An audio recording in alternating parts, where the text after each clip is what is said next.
नमस्कार दोस्तों, आप सभी का स्वागत है मेरे यूट्यूब चैनल पर। और इस वीडियो में बताने वाला हूं कि टैली में कंपनी क्रिएट कैसे करें।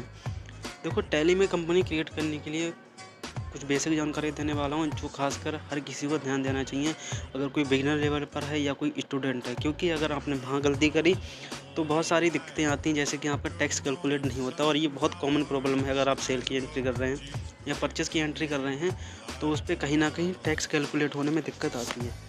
तो सबसे पहले आप जब एजुकेशन मोड में इस कंपनी को लॉगिन करेंगे, जब भी आप टैली ओपन करते हैं तो आपको ये कुछ सारे ऑप्शन देखने को मिलेंगे। ये एजुकेशन मोड और बाकी आपके लाइसेंस वगैरह रहता है, जो आप कंपनी जब आप कहीं पे काम करेंगे किसी ऑफिस में तो वहाँ पर ये यूज़ करने को मिलेंगे। लेकिन आपको जो अभी काम करना है वो यहाँ करना है, एजुकेशन मोड में। ये कंटिन्यू इन एजुकेशन मोड, जब आप यहाँ पर क्लिक करेंगे तो आपको ये वाला इंटरफेस देखने को मिलेगा। यहाँ पर सबसे पहले कंपनी पैथ डाटा, ये जो लिखा है, मतलब ये वो लोकेशन रहती है जहाँ पर आप जो भी आप कंपनी क्रिएट करते हो तो यहाँ पर इसी जगह सेव होने वाली, यानी डी टैली डाटा जो आपने यहाँ पर देखेगा। यानी यहाँ पर जो भी आप कंपनी क्रिएट करते हो, क्योंकि वो कंपनी सारी यहीं पर सेव होने वाली हैं, ठीक है। फिर नेक्स्ट आपका यहाँ पर कंपनी का नाम आ जाएगा, जो भी आप कंपनी का दे सकते हो। मैंने XYZ ले लिया। फिर उसका आप एड्रेस दे सकते हैं, अगर कुछ एड्रेस और बड़ा है तो आप एंटर मार के नीचे भी डाल सकते हैं, कोई दिक्कत वाली बात नहीं। जितना अगर आपको जितना लंबा एड्रेस है वो आप डालोगे, इसमें कोई दिक्कत वाली बात नहीं है। लेकिन जो खास ध्यान देने वाली बात है वो है स्टेट सेलेक्ट करने में अगर आपने गलती करी तो कहीं ना कहीं आपका GST कैलकुलेट होने में दिक्कत आएगी ही आएगी।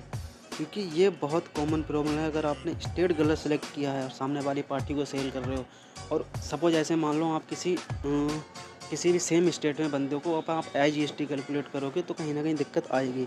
तो सबसे पहले आप अपनी कंपनी पर ध्यान दें, आप अपना स्टेट सही सेलेक्ट करें। कंट्री बिल्कुल ध्यान देने वाली बात है, इंडिया सेलेक्ट करें। अगर आप कोई और अदर कंट्री से हैं तो यहाँ पर, और उसके बाद पिन कोड। ये 3 चीज़ें बहुत बेसिकली आपको ध्यान देनी हैं। उसके बाद आप मोबाइल नंबर वगैरह डाल सकते हैं, जीमेल आईडी डाल सकते हैं, उसमें कोई दिक्कत वाली बात नहीं। और उसके बाद जो खास ध्यान देने वाला है वो ये है, यहाँ पर ये बहुत,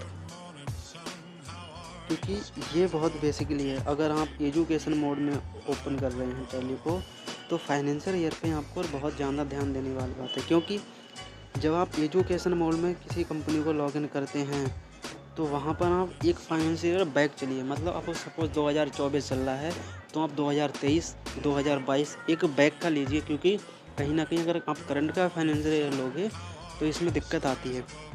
बाकी सब कुछ टैली सब कुछ सेम देता है, बस कुछ सारी, जैसे कि डेट आप पेड वर्जन यूज़ करोगे तो उसमें सारी डेटें डाल सकते हो। एजुकेशन मोड में आप सिर्फ 1 या 2 तारीख या मंथ की लास्ट की तारीख डाल सकोगे। लेकिन ERP9 में फर्स्ट और सेकंड और मंथ लास्ट की जो डेट रहती है 30 से 31 वो डाल सकते हो। लेकिन टैली प्राइम में क्या है कि आप लास्ट की मंथ की लास्ट डेट नहीं डाल सकते, सिर्फ 1 या 2 तारीख ही डाल सकते हो, उसके अलावा आप नहीं डाल सकते, ठीक है।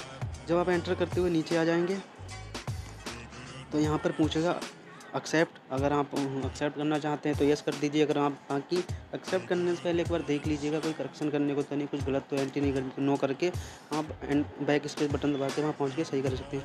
नहीं तो आप इसको एंटर कर देंगे। यहाँ आप एंटर पे क्लिक करेंगे और आपकी ये सेव हो जाएगी। और उसके बाद आपको ये इंटरफेस देखने को मिलेगा। इसमें कुछ बेसिकली जानकारी है, इसको आप देखना, बस देख लो ऐसे ही, और एंटर करते इसको भी सेव कर दो। तो वीडियो इन्फॉर्मेटिव लगी हो तो वीडियो लाइक